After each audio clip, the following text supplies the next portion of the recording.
દોસ્તો, આજે મારા ઘરે પધાર્યા છે અમારા સાસુમાં.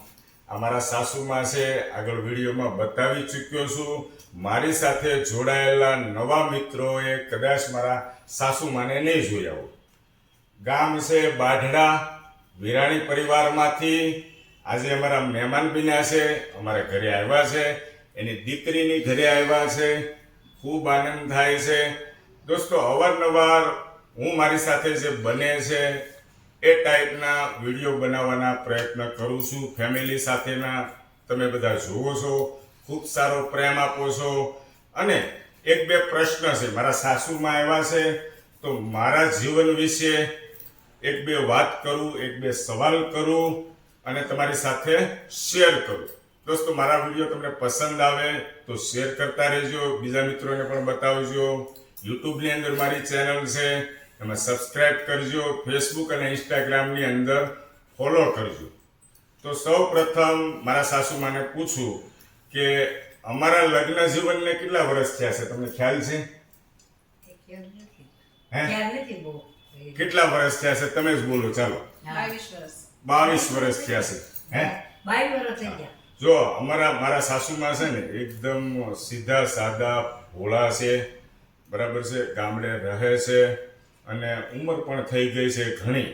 એટલે વડીલોને કેવું હોય છે, થોડું ઘણું યાદ ન રહેતું હોય, એવું બધું હોય છે. એટલા માટે 22 વર્ષ થઈ ગયા છે મારા વાઈફ કહે છે, બરાબર છે. હવે સવાલ હું તમને એમ કરું છું કે ઘણા બધા મારા મિત્રો જોશે ગામે ગામ, બરાબર છે, સિટીમાં, out of country, London, Europe, America, Germany. આ તમારા જમાઈના મિત્રો છે બધા, અહીંયા અહીંથી બધા ગયા હોય ને બધા એ જોશે, બરાબર છે. 22 વર્ષની અંદર તમારી દીકરીએ તમને ક્યારે એવો ફોન કર્યો કે રડતા રડતા નહીં, કોઈ દી રડવાનું થોડું હોય. નહીં, આમ રડતા રડતા કોઈ પણ પ્રકારની વાત કરી હોય? કારણ કે દીકરી જ્યારે સાસરે જાય ને, ત્યારે સાસરે જાય પછી એના માતા સાથેનું વધારે કનેક્શન હોય છે. મા દીકરીનો હેત એવો હોય છે, પ્રેમ એવો હોય છે. તો દીકરી રડતા રડતા ફોન કરે કે બા, મારે આ રીતની તકલીફ છે, આ રીતનું દુઃખ છે, મને આ રીતની સુખ સુવિધા નથી મળતી. એવું ક્યારે બન્યું છે? એવું કોઈ દી બને નહીં. એવું ક્યારે તમને ફોન કર્યો જ નથી? કોઈ દી નહીં. એ તો મને કહેતા તમે મારા બાને ફોન કર્યો હતો. કોઈ દી નહીં. તમે નહોતા કહેતા? કોઈ દી નહીં. સાચું કહી દો તમે તારે. કોઈ દિવસ નથી કીધું મને આમ છે. મારે એક છોડ્યું નહીં, એકું નહીં. અમારા બા દાંત કાઢે છે. હવે અમારા બાને એક સવાલ કરીએ. તમારે ઓ વિશે શું કેવું છે? કેવું છે જીવનમાં? તમને દુઃખ કેવું છે? અરે મને તો ભગવાને બહુ સુખ આપ્યું છે, બહુ પાયું. મારે તો બહુ, મને તો આનંદ છે. આનંદ છે? કોઈ પણ જાતની તકલીફ કોઈ નથી? તકલીફ નહીં હો. બાઈ બાબતે તમારે કોઈ ફરિયાદ નથી?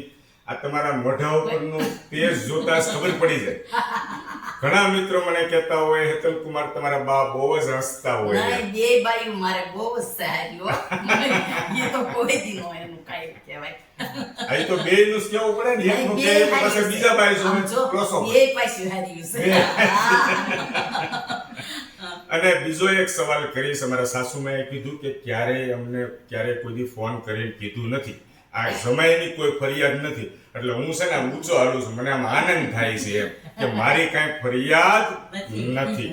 અને મારા સાસુ મને સવાલ કરું છું કે તમે જે અત્યારે વાત કરીને એમ કીધું મારા ભાઈબંધ મિત્રો કે ક્યારેય કોઈ દિવસ ફોન આવ્યો નથી, અને એ તો અનુભવ થયો તમને. અને બીજો, તમે જે કોઈ હું જે વિડીયો બનાવું છું તો તમે ક્યાંય લગ્ન પ્રસંગમાં કે કોઈ બીજા ગામમાં કે ગમે ત્યાં જતા હો, બરાબર છે, જાત્રા કરવા કોઈ સ્થળે, મંદિરોમાં, તો ત્યાં મારા કોઈ ફ્રેન્ડ ફોલોવર મળે કે ગામના સગા સંબંધી કોઈ મળે તો વિડીયો બાબતે શું કહે છે? તમારા જમાઈ કેવા વિડીયો બનાવે? તમે કેવા વિડીયો ઉતારે છે કે એટલે વખાણ કરે છે કે વખાણ કરે છે કે નકારે છે અને બંધ કરાવવો? નહીં, વખાણ કરે છે.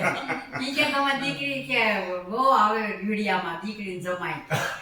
ઈ કે હેતલ કુમાર ને મનીષા વળી નામી આવડે. હા, નામી જો આવડે. દોસ્તો, મારી વાઈફ નું જો આ બોલ્યા છે ને મારા સાસુ માટે તમારે કેવું પડશે. એનું પિયરનું નામ મનીષા છે.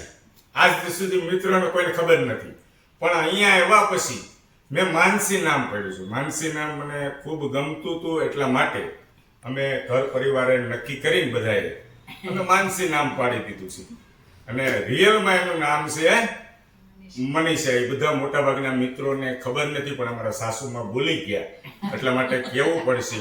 અને હવે હું તમારી દીકરીની, તમે તો મને પૂછો કે ફરિયાદ શું છે એમ, તમે મને કહો એટલે હું પછી કહું. તમારી ફરિયાદ એવું છે? એમ નહીં, હા, અમારી દીકરીની તમારા જમાઈ તકલીફ શું છે એમ કાંઈ જીવનમાં એમ તમે મને કયો. 22 વર્ષ લગ્નને થઈ ગયા તો મને તમે તો સવાલ કરો, તમારો સવાલ મારે કરવો પડે છે. મારે કેવું પડે ને તમને એમ. અમારી દીકરીનો કાંઈ વાંક તમારે? કાંઈ તમારી દીકરીનો વાંક નથી. કાંઈ કે તમારી દીકરી આવ્યા પછી મારું વજન 20 થી 25 કિલો વધ્યું છે. વધ્યું છે? ઘર પરિવારના બધા સભ્યોનું પૂરેપૂરું ધ્યાન રાખે છે. અત્યારે જુઓ કેટલા વાગ્યા છે, 7 વાગ્યા છે. સાંજની રસોઈની તૈયારી થાય છે, તુરિયાનું શાક બને છે. હમણાં થોડી વાર પહેલા ઇસ્ત્રી થતી હતી, થોડાક પાછળ રહી ગયા છે. હમણાં 8-10 દિવસથી લગ્નમાં હતા, એટલે 3-4-5 દિવસના કપડાં બધું ભેગું થયું હતું. એટલે આજનો કામનો ભાર બહુ છે. અને મારા ભાઈબંધ મિત્રો વિડીયો જોવા વાળા એમ કહે છે કે હેતલ કુમાર, તમે તમારા વાઈફ પાસે બહુ કામ કરાવો છો, બહુ કામ કરાવો એમ કહે છે, બહુ કામ કરાવો છો. અને તમે નસીબદાર છો કે તમને આવા ધર્મપત્ની તમને મળ્યા છે. હું નથી કહેતો, મારા ભાઈબંધ મિત્રો વખાણ કરે છે કે હંમેશા હસતો ચહેરો હોય છે, ખૂબ આનંદ થાય છે. અને વધારે છે ને, પિયરમાંથી આવ્યા પછી પિયરના જે સંસ્કાર છે, બરાબર છે, તમે જે એમનો ઉછેર કર્યો, નાનેથી મોટા સુધી ત્યાં થયા, ત્યાં ભણતર બધું કર્યું, બરાબર છે, એ બાબતે અહીંયા અમારા ઘરમાં આવ્યા પછી કોઈ કકળાટ નથી. એમ અમારા બા પણ બેઠા છે, હસતા મોટા. હા, નાનો મોટો પ્રસંગ એવો ક્યારેક આમ બની જાય, એકબીજાને દુઃખ થતો હોય એવો, પણ ક્યારેય એવું નથી બન્યું કે સાસરિયા પક્ષ સુધી ફોન કરીને જાય, ફોન જાય કે મારે કેવું પડે કે તમારી દીકરીને તમે સમજાવજો, અથવા એ રડતા રડતા તમને ફોન કરે કે બા મારે બહુ દુઃખ છે. કોઈ દિવસ ન આવે. જ્યાં સુધી મારા શ્વાસ ચાલશે ત્યાં સુધી આ બનશે નહીં. અને ખૂબ આનંદ થાય છે. તમને શરૂમાં કદાચ કહેતા હશે કે આ જમાઈ વિડીયો બનાવે છે, ગાંડા કાઢે છે. આ ઉંમરે વખાણ કરે છે. ઈ કે તમારે હેતલ કુમાર પણ વિડીયો ઉતારે છે. આ કાલ જામમાં આપી ઈ જ કહેતી હતી. ઈ કે હેતલ કુમાર તમને લેવા આવે છે ને, કે ઈ નથી આવતા, ઈ બહાર ગયા.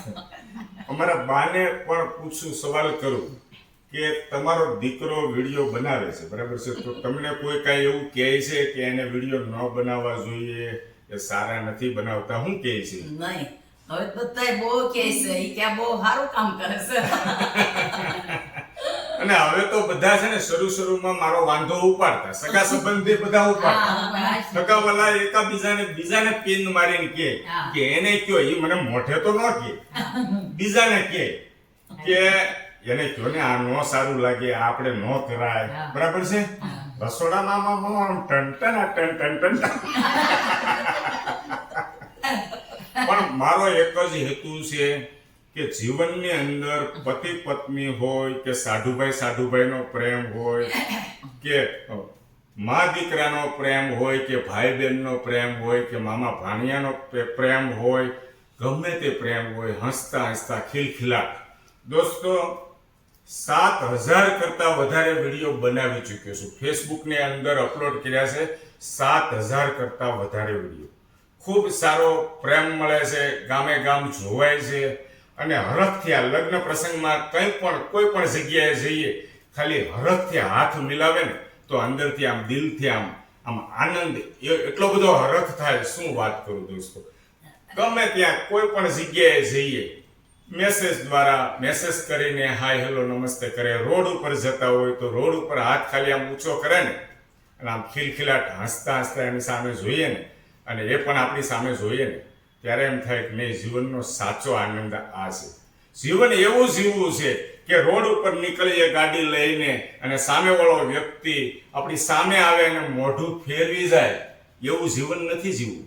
સામેવાળો વ્યક્તિ સામે મળે તો એ હસતો હોય ને આપણી સામે, એવું જીવન જીવવું છે. બધી ટાઈપના વિડીયો બનાવ્યા છે પતિ પત્ની સાથેના. અને સાસુમાં મને ઘણા બધા એમ પણ કહેતા હોય છે કે હેતલ કુમાર, તમારા વાઈફ બહુ ઓછું બોલે છે ને તમે બહુ વધારે બોલો છો.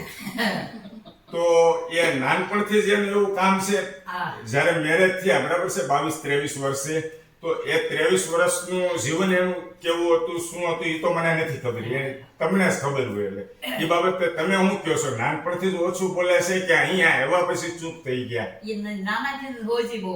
એવું છે. નાનાથી હોય છે બહુ છે. તમારે કેટલી દીકરી? ત્રણ 3 દીકરી. એમાં સૌથી હોજી કઈ? હોય છે ને આ બે. ને શોભાબેન તો બિચારી સામે બેઠી રહેતી. એ તો કાંઈ બોલે નહીં. કાંઈ બોલે નહીં. વિડીયોમાં આવવાનું કહું ને તોય ના પાડે. કાંઈ ઈ ન બોલે. અને સૌથી મોટા બેન છે એ તો ટીચર છે. તે નાના નાના ભૂલકાઓને. કોઈથી એનો કોઈ બેનું ના અમારા. એટલે હું તમને મારા ભાઈબંધ મિત્રોને ખાલી જાણવું છે કે હા. 3 બેનું જે છે એમાં સૌથી વધારે તેજ કોણ? મોટા બેન જરી કોળી. આ થોડાક તેજ છે. જે છે એ સત્ય છે. હું મારા મિત્રોને પણ કહી ચૂક્યો છું. એને બોલીએ ઈ બોલીએ કે વધારે. પાટલા સાસુ, આ સવાલ મારે ન કરાય, પણ ખોટું લગાડતા નહીં. હું એક મનોરંજનના હેતુથી વિડીયો બનાવતો હોઉં છું. અને જે માસ્તરાણી કહીને બોલાવું છું, મારા પાટલા સાસુ એટલા બધા સારા છે. એને જ્યારે વિડીયોમાં લઉં છું તો મારાથી નાના છે, હું ખીજવતો હોઉં, બરાબર છે. હજી સાળીને ખીજવીએ તો ચાલે. પાટલા સાસુને થોડું ખીજવવાનું હોય. મને બધું જ્ઞાન છે, બધી સમજણ છે. પણ તમે એટલા બધા મજાના વ્યક્તિ છો કે આમ ખૂબ આનંદ થાય, હસતા હો છો. ક્યારેક મોઢા ઉપર કળશલી નથી પાડ્યું. No. આ તો સવાલ મેં એટલા માટે કર્યો કે તમે તમારી નાની દીકરી સામે બેઠી છે તો એના વિશે તમે શું કહો છો એમ. બરાબર છે દોસ્તો, બહુ લાંબી વાત કરી છે અને ખિલખિલાટ હસ્યા છે. આ તમને જો વિડીયો પસંદ આવ્યો હોય તો બીજા ગ્રુપ સર્કલમાં શેર કરજો. હું તો એમ કહું છું તમે પણ આ રીતના વિડીયો બધા ન બનાવો તો કાંઈ નહીં. સાસુમાને સામે બેસાડો, તમારા ધર્મપત્નીને બાજુમાં બેસાડો, તમારા બાને બાજુમાં બેસાડો અને આ ટાઈપના સવાલ કરી સોશિયલ મીડિયા ઉપર અપલોડ કરો તો અમે પણ જોઈએ કે તમારું જીવન કેવું છે. બરાબર છે. તમારા સાસુ શું કહે છે, તમારા બા શું કહે છે, આ રીતે. અને દોસ્તો, આ ટાઈપના હેતલ કુમાર વિડીયો બનાવતા હોય છે. નવા વિડીયોમાં નવી વાતો સાથે ફરીથી મળશું. બધા મારા મિત્રોને જય શ્રી કૃષ્ણ કરી દેજો. જય શ્રી કૃષ્ણ.